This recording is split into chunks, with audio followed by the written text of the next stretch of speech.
साथियों, सज्जनों, भगवान का जो स्वरूप है वो कैसा स्वरूप है? वैसे तो भगवान के स्वरूप का कोई वर्णन नहीं किया जा सकता, वो अवर्णित है। लाखों शेष और शारदाएं भी भगवान के स्वरूप का वर्णन नहीं कर सकते हैं। लेकिन तुलसीदास जी ने कुछ चौपाइयाँ लिखी हैं भगवान के स्वरूप को वर्णन करते हुए। वो क्या चौपाइयाँ हैं, आप उनको ध्यान से सुनिए, हृदय में धारण कीजिए। नील सरोरुह नीलमणि नील नीरधर श्याम, लाजहि तन शोभा ने रखी कोटि कोटि सतकाम। भगवान कि नीले कमल, नीलमणि और नीले जल युक्त मेघ के समान प्रकाशमय स्वरूप है। श्याम वर्ण है प्रभु का, अद्भुत प्रकाशमान शरीर है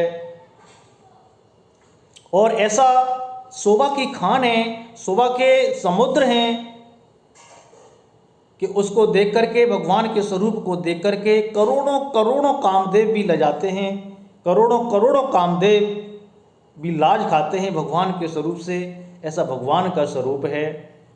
सदर मयंक मदन छवि शिवा, चारु कपोल चिबुक दर ग्रीवा, अधर अरुण रद सुंदर नासा, विदु करने करने विनंदन हासा। प्रभु का मुख शरद पूर्णिमा के चंद्रमा के समान है। शरद पूर्णिमा के चंद्रमा को भी लजाने वाला है, ऐसी छवि वाला है। गाल और ठोड़ी बहुत ही सुंदर थे, गला शंख के समान है, होठ लाल हैं, दांत और नाक अत्यंत सुंदर हैं।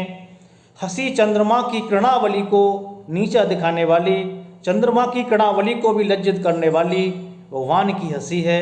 बहुत ही सुंदर स्वरूप है प्रभु का। सज्जनों, नवयम्बोजयम्बक छविनी की, चितवन ललित भावती जी की, भ्रकुटी मनोज चाप छविहारी, तिलक ललाट पटल दुतिकारी।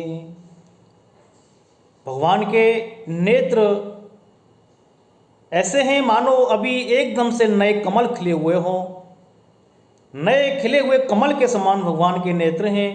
मनोहर चितवन हैं, टेढ़ी वो हैं, कामदेव के धनुष की शोभा को हराने वाली हैं, धनुष की शोभा को हरने वाली हैं। टेढ़ी भौहें भगवान की ऐसी हैं जैसे कामदेव के धनुष की भी शोभा कुछ भी नहीं है। ललाट पटल पर बहुत ही प्रकाशमय तिलक है प्रभु के। कुंडल मकर मुकुट सिर भ्राजा, कुटिल केस जनु मधुप समाजा, और श्रीवत्स रुचिर वनमाला, पदिक हार भूषण मन जाला। भगवान के कानों में मकराकृत मछली के आकार के बहुत ही सुंदर कुंडल हैं। सिर पर बहुत ही शोभायमान, बहुत ही चमकने वाला मुकुट सुशोभित है। भगवान के घुंघराले बाल हैं और ऐसे सघन हैं मानो भौरों के झुंड हैं। हृदय पर श्री वत्स सुंदर वनमाला है। रत्न जड़ित हार और मणियों के आभूषण हैं, बहुत ही आभूषण सुशोभित होते हैं। ऐसा सुंदर भगवान प्रभु का स्वरूप है। और सज्जनों, तुलसीदास जी भगवान की शोभा का वर्णन करते हुए आगे लिखते हैं कि हरि कंधर चारु जनेऊ, बाहु विभूषण सुंदर तेऊ, मकरि करे सरिस सुभग भुज दंडा, कटे निशंक कर सर को दंडा। भगवान की सिंह के समान, सिंह जैसी गर्दन है और उसमें सुंदर जनेऊ धारण किए हुए हैं। भुजाओं में बहुत सुंदर सुंदर गहने पहने हुए हैं। हाथी की सूंड के समान भगवान के सुंदर भुजदंड हैं, दोनों भुजाएं हैं। कमर में तरकस है, और हाथ में बाण और धनुष शोभा पा रहे थे। ऐसा प्रभु का स्वरूप था। ताड़े तविनंदक पीठ पट उदर रेखुवर तीने, नाभि मनोहर लेते जनो जमुन भंवर छविछीन। स्वर्ण वर्ण बहुत ही प्रकाशमान पीतांबर, हजारों लाखों बिजलियों को ले जाने वाला भगवान का स्वरूप है। बहुत ही प्रकाशमान स्वरूप है। पेट पर सुंदर 3 रेखाएं त्रिवली हैं। नाभि ऐसी मनोहर थी मानो यमुना जी की भंवरें, यमुना जी के भंवरों की छवि को छीन लेती हों, उनको लजाती हों।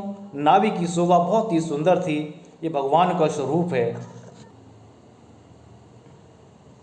और सज्जनों, तुलसीदास जी लिखते हैं आगे, पदराजीव वरन नहीं जाई, मुनि मन मधुप बसहे जिनु माही, बाम भाग शोभति अनुकूला, आदि शक्ति छव निधि जगमूला। और भगवान के उन चरणों की शोभा की खान, उस शोभा को कौन वर्णन कर सकता है। भगवान श्री हरि के चरणों की पद कमलों की शोभा को कौन वर्णन कर सकता है, जिनमें हजारों और लाखों मुनियों के मन बसते हों, मुनियों के मन रमण करते हों। उन पद कमलों की शोभा का वर्णन नहीं किया जा सकता। और भगवान प्रभु के वाम भाग में, बाएं भाग में आदि शक्ति, आदि जन्मा, जगत जननी जगदम्बा विराजमान हैं। जगदम्बा भी हैं, जो सारे जगत का मूल कारण हैं। आदि शक्ति हैं, आदि जन्मा है, जगत जननी है, विश्व स्वरूपा माता जगदम्बा है।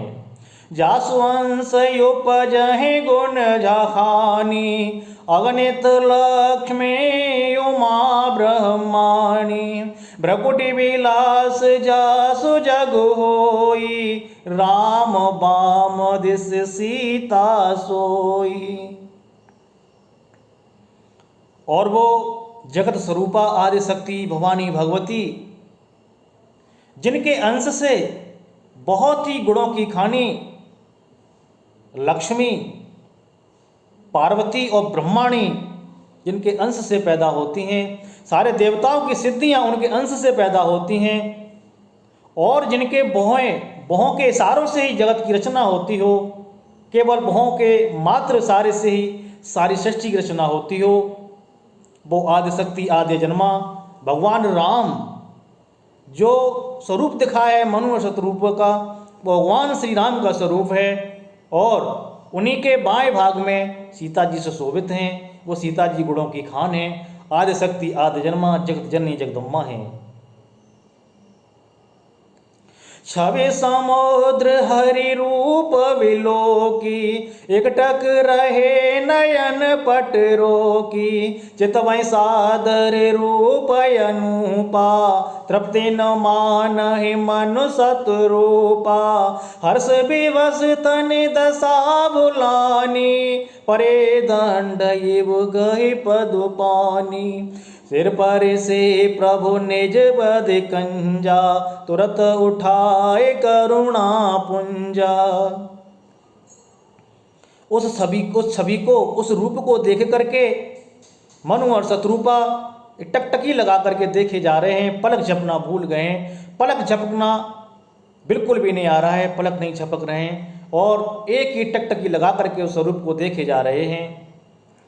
और उनका मन तृप्त नहीं होता है, उस स्वरूप को देख के मन नहीं भरता है और अपने शरीर की सुध और बुद्ध भूल गए हैं और दोनों प्रभु के चरणों में गिर गए हैं, दंडवत किया है। और भगवान श्री करुणानिधान ने दोनों के सिर से अपने पैरों को छुलाया है और उसके बाद करुणानिधान ने दोनों को उठाया है, अपने निज हाथों से दोनों को उठाया है, मनु और शतरूपा को। सज्जन